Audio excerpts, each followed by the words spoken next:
n'abagenzi nshuti z'umusaraba muriko muradukurikiranira kuri ubuhinga bwa none, tugiye gusangira amajambo y'Imana avuga ku ngo. Urugo ni ikintu Imana yahaye agaciro. Urugo ni ikintu koko kiri cy'agaciro imbere y'Imana, ni iby'agaciro bidasanzwe. Mene data ndavuga nti wewe uri mu rugo kumbura ushobora kuba utumvise ayo majambo, ariko ndifuza ko amajambo akubaka kandi akubakira urugo rwawe. Na wewe ugiye kuvyinjiramwo uri umuseribateri, kumbure urafise fiancé, kumbure canke urifuza kuzokubaka urugo, ariko ndashaka ngo wumve aya majambo. Aya majambo avuga ati urugo ni indagano y'intahava. Urugo ni indagano y'intahava. Aha ndiko ndabwira ugiye kubaka, umuseribateri agiye kubaka, ndiko ndabwira na wa wundi aza yararushitsemwo.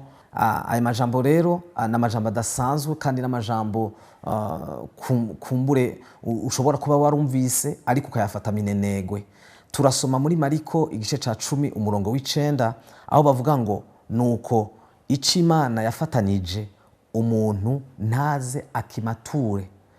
Mugabo mu gifaransa ndashaka ndabisubiremwo bavuga ngo que l'homme donc ne sépare pas ce que Dieu a joint.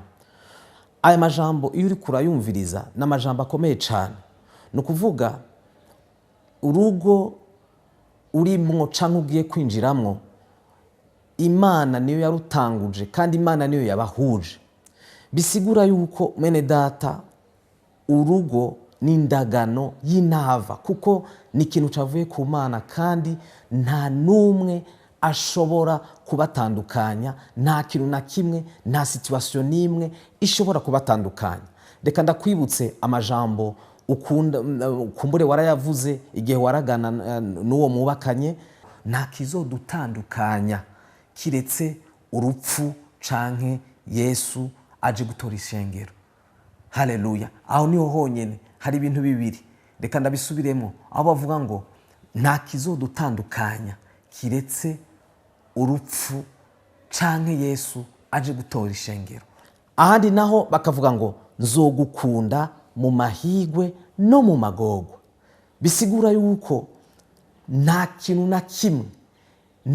na kimwe gishobora gushikira urugo rwawe gotuma ushobora kuruvamwo, kuko ni indagano y'intahava.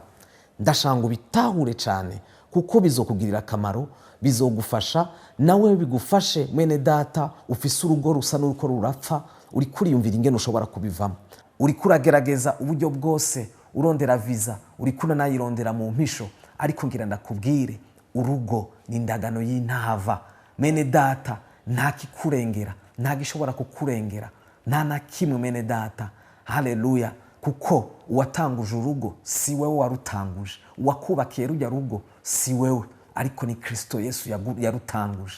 Haleluya. Uri kurarondera divorce, ariko mwene data ngira ndakubwire subira wicare, subira uruhuke, kuko si wewe watanguje urugo, ariko gwatanguje n'undi muntu, kandi si wewe wavyishoboje kugira akumatanye n'uwo muntu. Haleluya. Ariko waravyinjiyemo kandi uranavyemera, wongera unararahira. Haleluya. Uwo muntu Imana ntiyihenze kugufatanya nawe, ariko ikintu ni kimwe, subira wicare. Ego uravuga ngo biraremereye, ego uravuga ngo yarampemukiye, ego uravuga vya bindi vyose abantu bashobora uravuga ngo ubu c'est trop, uravuga ngo vyakurenze. Ariko mwene data ngira ndakubwire subira wiyumvire, subira uhagarare kuri aya majambo. Nta kintu na kimwe kishobora kugutandukanya n'uwo Imana yaguhaye. Ego hari ivyo utemeranya nawe ivyo ariko arakora, ariko subira wiyumvira ayo majambo warahiye. Wavuze ngo mu mahigwe no mu magorwa. Mbega amagorwa agarukira hehe? Sinzi, ushobora kumpinyisha, ariko n'ivyo uri kuracamo n'amagorwa, n'ivyo uri urabamwo kumbure wita ko bikuremereye n'amagorwa, ariko wararahiye kutazotandukana nawe, kuko urugo ni indagano y'intahava. Haleluya. Izaburi 127 niho bavuga ngo iyo uhoraho atubatse urugo, abubatsi bubakira ubusa. Haleluya. Iyo uhoraho atakubakiye iyo uhoraho atakugiriye neza mu rugo rwawe, uhoraho iyo atari wafise direkisiyo y'urugo rwawe, urugo rurabiha. Haleluya, urugo rurabiha. Ikibazo abantu bafise ni iki? Ni uko abantu bashaka kubaka bakoresha inkomezi zabo, ni uko abantu bashaka kubaka bashaka gukoresha ubwenge bwabo, ni uko abantu bashaka kubaka nk'uko abandi bubatse, bakarabira ku bandi, bagashaka kuza gukopia. Ariko reka Imana ikubakire mwene data, yacu ukoresha izo nkomezi zawe. Wowe ntushobora gutuma urugo rwawe ruryoha, wowe ntushobora gutuma urugo rwawe rubugira amahoro, wowe ntushobora gutuma urugo rwawe rumera neza, ariko ni Yesu gusa ashoboye kukubakira, ni we wenyine ashoboye kukubakira. Mbega ugezahe gusubira kumuraba? Ugezahe gusubira gutumbera amaso, guhanga amaso we? Ugezahe? Haleluya.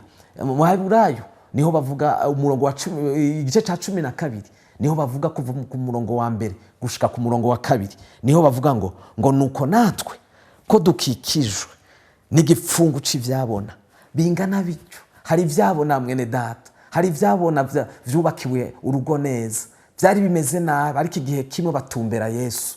Hari ivyabona naje ndicabona c'urugo rwiza, ndicabona.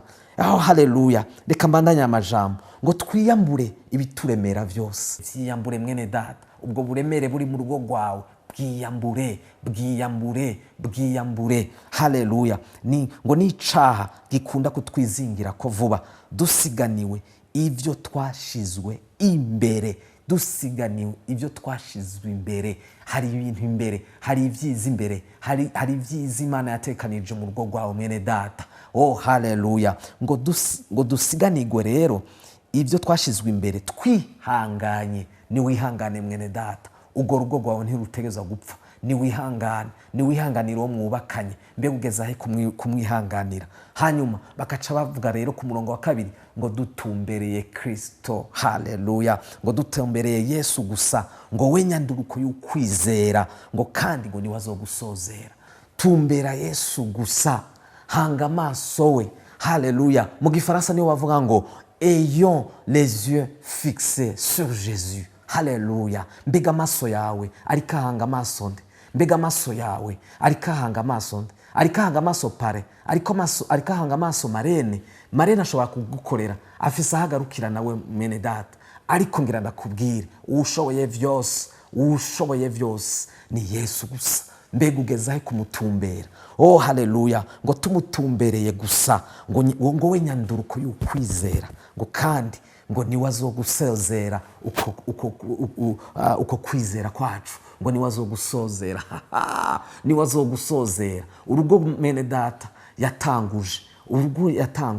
Kristo urugo yatanguje, niwe azorusozera, niwe azorubandanya, kandi niwe azorusozera.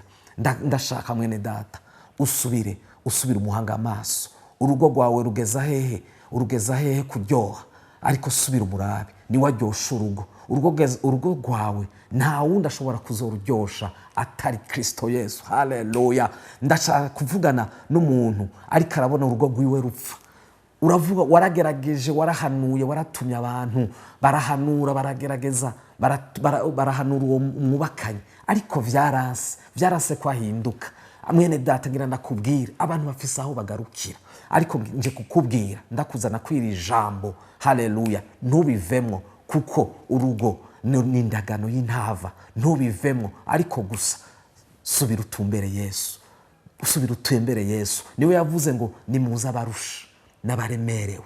Haleluya. ngo ndabaremurure, ndabakize, ndabaha urugo rwiza, ndabaha ibiryoshe, ndabaha umunezero, ndabaha amahoro. Nta wundi atari washobora kuzana urugo rwiza, nta wundi ashobora kuguha urugo rwiza atari Kristo Yesu. Haleluya. Ndakubwiye ndangiza mwene data, nakubwira ngo birashoboka ku rugo rwawe rushobora kumera neza. Mwene data, haleluya, rurashoboka. Mbega haleluya, urugo rwawe rugera hehe kumera kuryoha, rugera hehe? Ariko tumbera Kristo. Biracashoboka umugabo wawe ashobora kuva muri izo nzoga. Biracashoboka. Haleluya. Reka dusenge. Mana, ndagushimye kuko urumugira neza, ndagushimye ko urugo ari we warutanguje. Ndagushima Papa kuko byose biva kuri wowe, byose ngo vyatanguriye kuri wowe kandi biherera kuri wowe. Mwami, ico watanguje ni wowe ukibandanya kandi n'ugisozera. Mana ndakweretse izo ngo zose ziriko zirapfa. Mana ndakweretse abo bantu bavuga ngo birabishe mu rugo.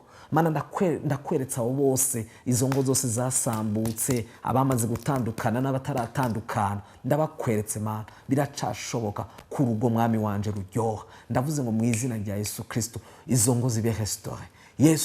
Yesu wanje, reka izo ngo zibe restore mu izina rya Yesu Kristo. Ndagushimiye kuko uri Imana igira neza. Genda muri izo ngo, genda ukize Mana, kuko twagutumbereye. Wewe mukiza twagutumbereye, wewe restaurant twagutumbereye, ni wewe gusa twatumbereye. Ndagushimiye kuko mwami wanje ntawe akwiteze Mana azomaramara. Ndazi yuko Mana uriko urakiza kandi urakoze Papa, kuko ubikoze. Ishimwe n'icubahiro bibi vyawe mu izina rya Yesu. Amen.